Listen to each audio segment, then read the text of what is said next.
Hi friends, welcome to Deepika reviews. ఈ video మీకు నచ్చినట్లయితే వీడియోని లైక్ చేసి షేర్ చేసి సబ్స్క్రైబ్ చేసుకోవడం మర్చిపోకండి. సిద్ధు పగిలిపోయిన బొమ్మను అతికించి ఖుషి దగ్గరకు తీసుకొచ్చి ఖుషికి చూపిస్తూ ఉంటాడు.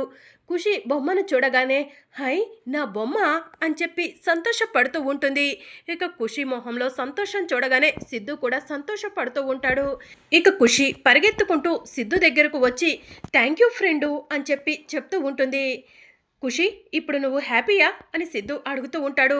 చాలా హ్యాపీగా ఉన్నాను ఫ్రెండు అని చెప్పి ఖుషి చెప్తూ ఉంటుంది.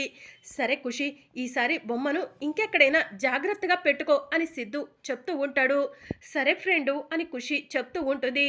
ఇక ఖుషి బొమ్మను తీసుకొని తన రూమ్లోకి వెళ్ళిపోగానే తులసి సిద్ధుతో ఇలా చెప్తూ ఉంటుంది. ఖుషి మొహంలో బాధను చూసి బొమ్మను అతికించారు. ఖుషి బాధపడుతుందని తెలిసి కూడా తన బొమ్మను ఎందుకు పగలగొట్టారు?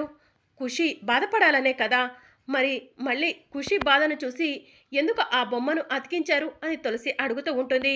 బొమ్మ పగలగొట్టింది నేను కాదు. నేను ఖుషి ఎప్పుడూ సంతోషంగా ఉండాలని చూస్తాను. నాకు కోపం ఉంటే నీపైన కోపం తీర్చుకుంటానే కానీ చిన్నపిల్లలపై నేను చూపించను అని చెప్పి సిద్ధు అంటూ ఉంటాడు. బొమ్మ మీరు పగలగొట్టలేదా? మరి ఎవరు పగలగొట్టారు అని తులసి అడుగుతూ ఉంటుంది. తెలీదు, నేను ఫ్రెష్ అయ్యి వాష్రూమ్లో నుంచి బయటకు వచ్చేసరికి బొమ్మ పగిలిపోయి ఉంది అని చెప్పి సిద్ధు చెప్తూ ఉంటాడు. నేను మిమ్మల్ని అపార్థం చేసుకున్నానా? నన్ను క్షమించండి అని తులసి అంటుంది. నీకు అపార్థం చేసుకోవటం అలవాటే కదా. ఈరోజు నన్ను అపార్థం చేసుకున్నావు. మొన్న మా నాన్నను అపార్థం చేసుకొని మా నాన్నకు ఎమ్మెల్యే సీట్ రాకుండా చేశావు అని సిద్ధు అంటాడు. ఏమండి, నేను చెప్పేది వినండి అని తులసి అంటూ ఉంటే నీ నోటితో నువ్వే ఎమ్మెల్యే సీటు మా నాన్నకు రాకుండా చేశానని సూర్యప్రతాప్ గారితో మాట్లాడుతుంటే నేను విన్నాను. ఇంకా నువ్వేం చెప్తావు? నేను ఏం వినాలి అని సిద్ధు అంటూ ఉంటాడు. ఇక మరోవైపు శ్రీనివాసరావు ఇంటికి వస్తాడు. డల్గా కూర్చొని ఉంటాడు. లక్ష్మి శ్రీనివాసరావు దగ్గరకు వెళ్ళి ఏమండి ఏమైందండి, ఎందుకు అలా ఉన్నారు అని అడుగుతూ ఉంటుంది. ఏం లేదు లక్ష్మి, జాను ఎక్కడా అని శ్రీనివాసరావు అడుగుతూ ఉంటాడు. అల్లుడు గారితో మాట్లాడాలని బయటికి తీసుకొని వెళ్ళింది కదండి, ఇంకా రాలేదు అని చెప్పి లక్ష్మి చెప్తూ ఉంటుంది. ఇంకా రాలేదా అని శ్రీనివాసరావు అంటూ ఉంటాడు. అవునండి, వెళ్ళి చాలాసేపు అయింది, నేను కూడా వాళ్ళ కోసమే ఎదురు చూస్తున్నాను అని లక్ష్మి చెప్తుంది. అప్పుడే జాను జయనందన్ ఇద్దరు కూడా కారు దిగి ఇంట్లోకి వస్తూ ఉంటారు. అమ్మ జాను, ఇంత లేట్ అయిందేంటి అని శ్రీనివాసరావు అడుగుతూ ఉంటాడు. జై సార్ రండి, అమ్మ నాన్నల కాళ్లకు నమస్కారం చేసుకుందాం. నాన్న మమ్మల్ని ఆశీర్వదించండి అని జాను అంటుంది. ఇక జయనందన్ జాను ఇద్దరూ కూడా శ్రీనివాసరావు లక్ష్మి కాళ్ళ మీద పడి నమస్కారం చేసుకుంటూ ఉంటారు. జాను ఏంటమ్మా ఇదంతా అని లక్ష్మి అడుగుతూ ఉంటుంది. మీ అల్లుడు పూర్తిగా మారిపోయాడని నేను నమ్ముతున్నానమ్మా.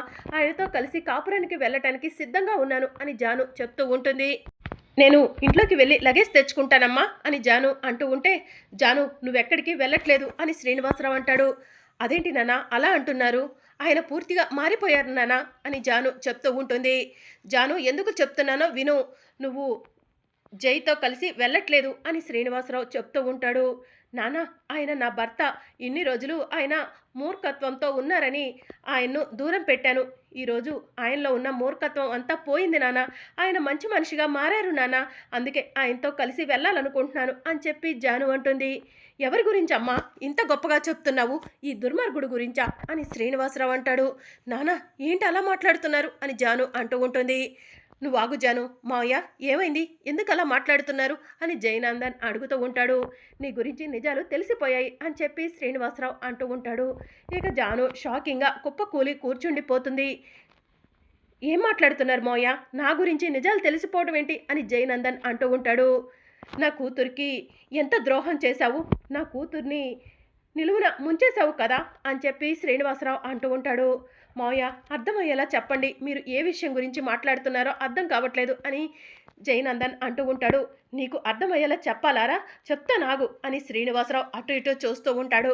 దగ్గరలో ఒక కర్ర కనిపించగానే ఆ కర్ర తీసుకొని వచ్చి జయనందన్ని కొడుతూ ఉంటాడు. నానా ఏం చేస్తున్నారు నానా అని జాను ఏడుస్తూ ఉంటుంది. నీ బ్రతుకుని సర్వనాశనం చేశాడమ్మా ఈ దుర్మార్గుడు. ఇలాంటి దుర్మార్గుడు బ్రతకటానికి వీల్లేదు. వీణ్ణి నా చేతులతో నేనే చంపి జైలుకైనా వెళ్తాను అని శ్రీనివాసరావు అంటూ ఉంటాడు. మావయ్య మీరు ఎందుకు ఇలా ప్రవర్తిస్తున్నారో నాకు అర్థం కావట్లేదు, అసలు కారణం ఏంటో చెప్పండి మావయ్య అని చెప్పి జయనందన్ అంటూ ఉంటాడు. చెప్తాను, అన్ని విషయాలు చెప్తాను విను అని చెప్పి శ్రీనివాసరావు అంటూ ఉంటాడు.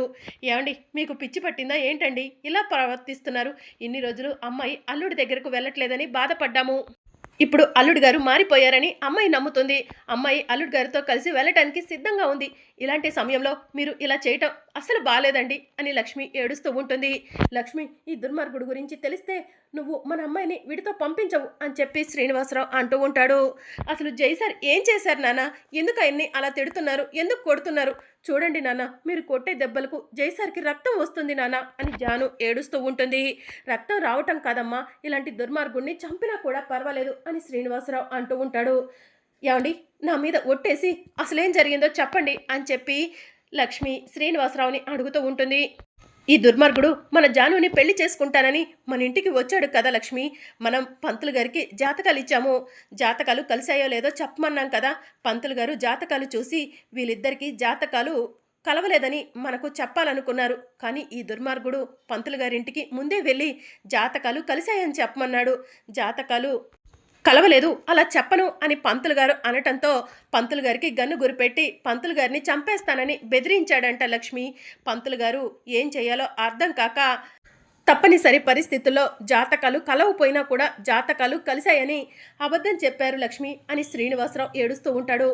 అదంతా కూడా జానుపై ప్రేమతోనే చేశాను మోయ అని జయనందన్ అంటూ ఉంటాడు. నా కూతురు జాను జాతకాలు కలవకపోతే చచ్చిపోతుంది అని పంతులు గారు చెప్పినా కూడా నా కూతురు మెళ్ళో తాళి కట్టడానికి నువ్వు సిద్ధపడ్డావు అంటే నా కూతురు చచ్చిపోయినా కూడా నీకు పర్వాలేదనే కదా, ఇదేనా నీ ప్రేమ అని చెప్పి శ్రీనివాసరావు అంటూ ఉంటాడు. దాంతో జాను ఏం మాట్లాడుతున్నారు నాన్న అని చెప్పి అడుగుతూ ఉంటుంది. అవునమ్మా జాను, నీకు జైకి జాతకాలు కలవలేదు. మీరిద్దరూ పెళ్లి చేసుకుంటే నీకు ప్రాణగండం ఉందని పంతులు గారు చెప్పారంట కూడా. ఆయన కూడా ఈ జై పంతులు గారిని బెదిరించి నీ మెడలో తాళి కట్టాడమ్మా అని చెప్పి శ్రీనివాసరావు చెప్తూ ఉంటాడు. జై సార్, నాన్న చెప్పేది నిజమా అని జాను అడుగుతూ ఉంటుంది. జాను, అప్పుడు జై వేరు, ఇప్పుడు జై వేరు. ఇప్పుడు జై పూర్తిగా నీ కోసం మారిపోయాడు. అప్పుడు నేను ఎన్నో తప్పులు చేశాను. ఆ తప్పులన్నిటికి కూడా ఇప్పుడు పశ్చాత్తాపడుతున్నాను జాను. ప్లీజ్ ఆ విషయాలు గుర్తు చేసుకొని మళ్ళీ మళ్ళీ నాకు శిక్ష వేయకు జాను అని జయనందన్ అంటూ ఉంటాడు. జాను శిక్ష వేయటం కాదురా, నీలాంటి వాడిని నా ఇంటి గుమ్మం కూడా తొక్కనీయకుండా ఉండాలి. నీలాంటి దుర్మార్గుడు నా ఇంట్లో ఉండటానికి వీల్లేదు. పదరా పద అని శ్రీనివాసరావు జయనందన్ మెడపట్టుకొని ఇంట్లో నుంచి బయటకు గెంటేస్తూ ఉంటాడు. జాను, మామయ్యకు నువ్వైనా చెప్పు అని చెప్పి జయనందన్ అంటూ ఉంటాడు. ఇక జాను ఏడుస్తూ తన రూమ్లోకి వెళ్ళిపోతుంది. ఇక మరోవైపు తులసి ఒంటరిగా కూర్చొని బాధపడుతూ ఉంటుంది. ఖుషి తులసి దగ్గరకు వెళ్ళి, తులసి అమ్మ ఎందుకు బాధపడుతున్నావు అని అడుగుతూ ఉంటుంది. ఏం లేదు ఖుషి అని తులసి చెప్తూ ఉంటుంది. తులసి అమ్మ, ఫ్రెండ్కి నీకు గొడవైందా? అందుకే నువ్వు ఫ్రెండు కోపంగా మాట్లాడుకుంటున్నారా అని ఖుషి అడుగుతూ ఉంటుంది. అలాంటిదేం లేదు ఖుషి అని తులసి చెప్తూ ఉంటుంది. అప్పుడే సిద్ధు కూడా వస్తాడు. ఫ్రెండు ఇలారా, తులసి అమ్మకు నీకు గొడవైందా అని ఖుషి అడుగుతూ ఉంటుంది. ఇక సిద్ధు ఖుషి వైపు తులసి వైపు అలానే చూస్తూ ఉంటాడు. నేను ఎంత చెప్తున్నా కూడా ఖుషి వినట్లేదండి. మీకు నాకు గొడవ అవ్వటం ఏంటి అని తులసి అంటూ ఉంటుంది. అవునమ్మా ఖుషి, నాకు మీ అమ్మకు ఎలాంటి గొడవ జరగలేదు అని సిద్ధు చెప్తూ ఉంటాడు. మీరిద్దరూ ఒక్కటిగా ఎప్పుడూ కలిసే ఉండాలి, అప్పుడే నేను సంతోషంగా ఉంటాను అని ఖుషి చెప్తూ ఉంటుంది. ఖుషి, మనల్ని ఎవరు విడదీయలేవరమ్మా అని చెప్పి సిద్ధు చెప్తూ ఉంటాడు. అయితే తులసి అమ్మకు ముద్దు పెట్టు ఫ్రెండు అని ఖుషి అడుగుతూ ఉంటుంది. ముద్దా అని సిద్ధు అంటూ ఉంటే, అవును ఫ్రెండు పెట్టు ఫ్రెండు అని ఖుషి అడుగుతూ ఉంటుంది. దాంతో సిద్ధు తులసి దగ్గరకు వెళ్ళి తులసి బుగ్గపై ముద్దు పెడుతూ ఉంటాడు. కాసేపటికి ఖుషి, తులసి అమ్మ నువ్వు కూడా ఫ్రెండ్కి ముద్దు పెట్టాలి అని చెప్పి అంటూ ఉంటుంది. ఖుషి, అలా అనకూడదమ్మా అని తులసి చెప్తూ ఉంటుంది. తులసి అమ్మ నువ్వు ముద్దు పెడతావా లేదా అని ఖుషి అంటూ ఉంటుంది. ఇక తులసి కూడా సిగ్గుపడుతూ సిద్ధు బొగ్గపై ముద్దు పెడుతూ ఉంటుంది. ఇప్పుడు మీరిద్దరూ కలిసి నాకు ముద్దు పెట్టాలి అని ఖుషి అంటుంది. ఇక తులసి సిద్ధు ఇద్దరూ కలిసి ఖుషికి ముద్దు పెడుతూ ఉంటారు. మరి అప్కమింగ్ ఎపిసోడ్లో ఏం జరగనుందో తెలుసుకోవాలనుకుంటున్నారా? అయితే ఛానల్ను సబ్స్క్రైబ్ చేసుకొని సపోర్ట్ చేయడం మర్చిపోకండి. Thank you for watching.